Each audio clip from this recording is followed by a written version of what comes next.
Some media outlets describing Kamala Harris as a centrist Democrat.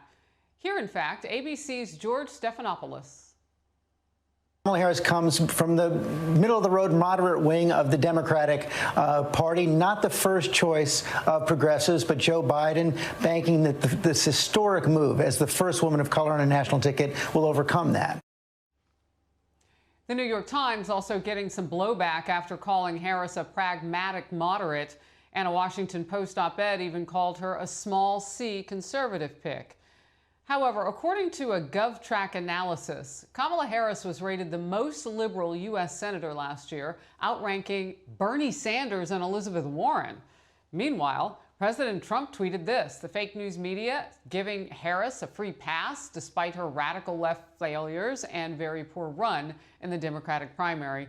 There was nobody meaner or more condescending to Slow Joe, not even me, and yet she quickly evaporated down to almost zero in the polls. Bad. I want to bring in now former Arkansas governor and Fox News contributor Mike Huckabee. So, Governor, as we look at what's kind of rolling out this week and what's shaping up to be the details about Kamala Harris, what do you make of it all?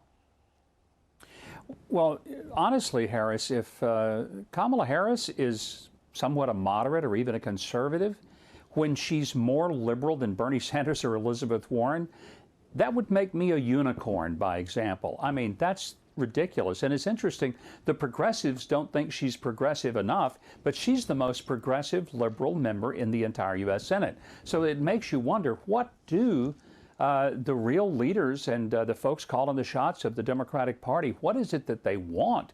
Somebody with an official communist card?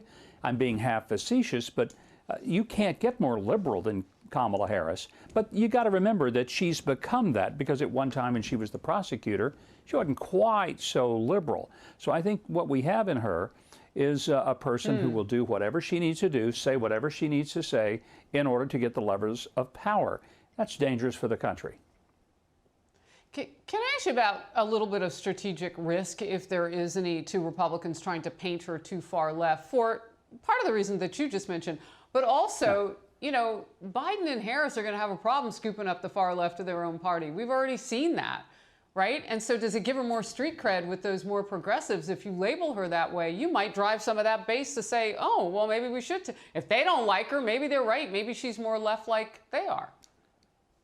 Well, I think we ought to let her own comments and her voting record speak for who she is. And I'm fine if they end up deciding that she's exactly what they wanted. That means that they want open borders, they want higher taxes, they want mobs to control our streets, they want domestic abuse, terrorists, and illegals to be let off a bus.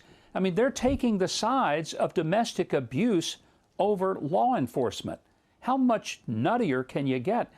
Paris, that doesn't represent the rank-and-file mainstream Democrats of America. I may be a Republican, I'm no Democrat, but I don't find that what I would call the rank-and-file Democrats are that nutty. And by the way, there are 80 million gun owners of America, and a bunch of them are Democrats. In fact, 34% of the NRA members in America, they're Democrats. Yep. So let them keep talking this stuff. It's not going to work well for them. You are spitting out those statistics that we talk about here at 1 o'clock a lot. It is an interesting juxtaposition when you look at where Democrats want to talk about those issues and where some of their rank and file, if you will, really are. President Trump says the feds will be sending 125 million reusable masks to school districts around America and deploying CDC teams as the White House is releasing recommendations for reopening, including virus education and hand washing. The president claims Democrats want to keep the schools closed for political reasons. Let's first watch that and then back to the governor. We have to get our schools open. We have to get our country open. And a lot of the reason it's not happening is because blue state governors, if you take a look at some of the Democrat governors, they don't want their state open because they think that hurts me on November 3rd. And I think people are wise to it. Meanwhile, a high school outside of Atlanta reportedly reopened part-time and will do so next week after the COVID outbreak there that we covered. Shortly after this photo in the center of your screen right now went viral, it's of a crowded hallway with just a few students wearing masks. Governor, it looks like there's more of a plan coming together. Where do you put the risk, though, of going back into the fall flu season and all of it with where we are making this decision? I'm curious, just you've led a state. What would you do? Well, I think you've got to look at the bigger risk, the risk of not going back to school. What happens to these kids who don't get school lunch and school breakfast, for whom that is the only nutrition some of these kids get? What happens when the parents can't go to work because they got to stay home and babysit? What happens to the students who get so far behind in their work because maybe their parents aren't able to do the homeschooling that other parents are capable of doing?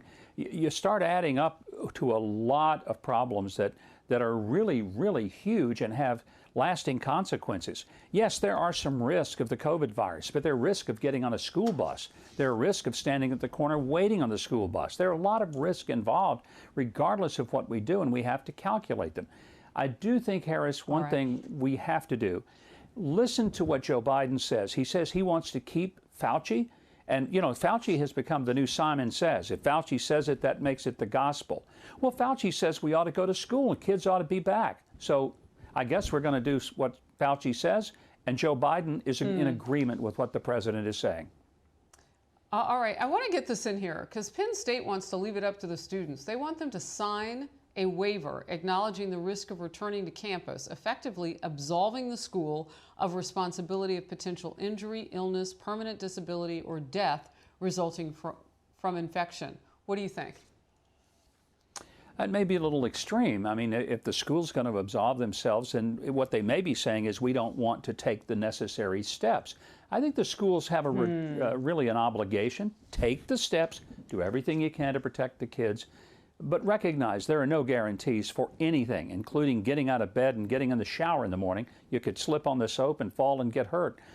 Life is all about risk, and you calculate whether you can afford to take the risk to do whatever it is that one does. Yeah, as I'm explaining to my own kids going into junior high, it is risk reward, exactly what you're teaching right now, laying it down. Always. Governor Huckabee, thank you. Good to see you.